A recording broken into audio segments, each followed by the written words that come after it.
Hello everyone, I hope you've all had a fantastic Christmas, but today we are talking about XDC. Now, going forward into 2023, we're very close. The narrative when it comes to these crypto assets in relation to the price is mixed, but mainly negative, because if you have a laser beam focus on cryptocurrency, it seems like we've bottomed out, right? All these situations with Luna, Celsius, FTX, but if you look at the rest of the world, the macro situation, just the other financial markets, it looks like we're going to go a lot lower. So if we go upwards, downwards, sideways, you have to focus on the amount of crypto that you have, not the dollar value, not the pound value, not your native currency, whatever it is. Focus on the amount of XDC that you have. That is very important, so you don't get boggled down and get chased out of the market, right, by looking at your portfolio, how down it is comparison to your native currency. An interpretation of the thumbnail is 2022 XDC is not worth what you imagine it to be. It's not caught up to its actual value in terms of the dollar or the pound, but in 2025 it will. Hopefully more than $70 is what I'm holding in my hand right there. Hopefully more. So today, with uncertainty, I want to provide clarity in today's market. So I want to talk about the actual problem with trade finance. Then I'm talking about the actual solutions. Then XDC's involvement with it all. A lot of value in today's video. Stay around to the end. Without further ado, here we go. Okay, so I just want to say thank you to everyone who's watching my videos throughout the crypto winter. Nearly at 6K subscribers. Hopefully we can get it by the end of the year, and approaching the 3rd of January. There's something is approaching, right? So be on the lookout for that on the 3rd of January. So first we have the problem, right? The lack of funding to enterprises, small, medium, micro. Here we have an article by the World Bank. Highlighted, the International Finance Corporation estimates that 65 million firms, or 40% of micro, small, and medium enterprises in developing countries have an unmet financial need of $5.2 trillion every year, which is equivalent to 1.4 times the current level of global MSME lending. And paper transactions, which consume the majority of international trade, cause delay, cause fraud, cause environmental impact. That is a theme we're going to tie into later on in the video. Going forward to paperless trade. Paperless trade. The implementation of paperless trade measures could reduce international trade costs in the region by 25%, saving the Asia-Pacific region $600 billion annually, according to the recent study. So you can guess the solution is digitalization. And we are talking about transferable records here, like warehouse receipts, promissory notes, bill of exchange, and the bill of lading. Here we have ICC Digital Standards Initiative. Issuance is at 1.2% in 2021. MLETR adoption, 7 jurisdictions. Majority of jurisdictions still use paper.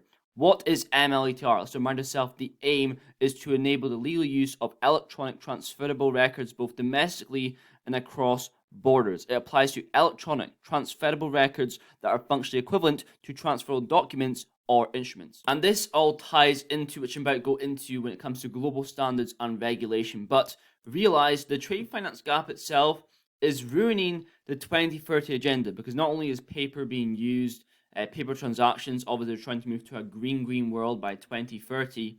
The trade finance gap is affecting poor countries. And on the actual agenda, goal 9, industry, innovation, and infrastructure, we can see here support growth and sustainable economic development in many of the poorest developing countries by unlocking private and public investment in energy and infrastructure. This all brings me back to number 2. The second problem is lack of clarity. I don't know if that's the right wording, but in terms of standards and regulation, right? Digitalization is very important when it comes to tokenization, when it comes to digital documents, but it means nothing, to be honest, without the correct global standards and regulations in place. So that is taking time going forward, but rest assured it is all in line with the 2030 green agenda. Now on to the last problem, securitization. Here we have a medium. So securitization of trade finance assets to distribute assets from bank books to increase their fungibility and improve their bank balance sheets was attempted earlier.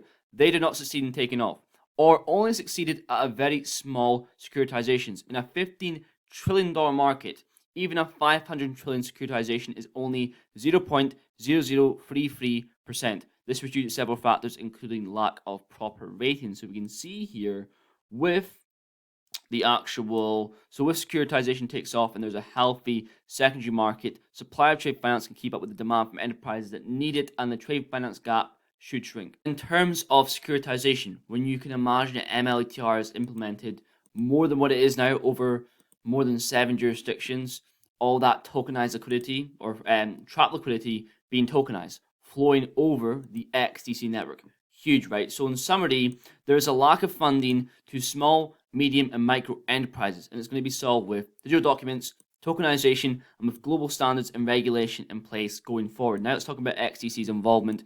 Now there's obviously a lot more to this, but the main that stuck out to me is settlement and collateral. Okay, so XDC is a trade finance settlement mechanism for decentralized applications and when it comes to asset tokenization.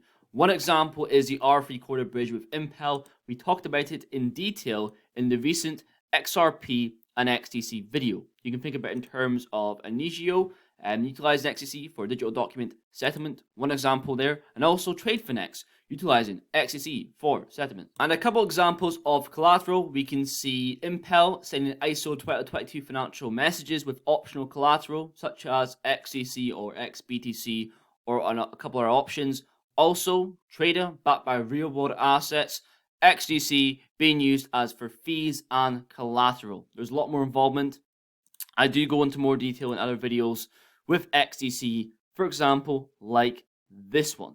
This one I go into more detail, but that's pretty much it for today's video. Hopefully with all the confusion in the market, you have realized there is a problem with trade finance. There is a solution when it comes to digital documents, tokenization, with global standards and regulation in place and realizing that XDC is at the heart of it, a trade finance settlement mechanism, digitizing trade finance.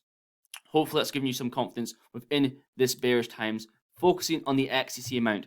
New Year's is approaching. Maybe a New Year's resolution would be to double your amount by this time next year. Might be very possible with prices going down even further, that potential reality. But if you made it this far in today's video, thank you very much for watching. Please leave a like down below, and I'll see you guys in the next one.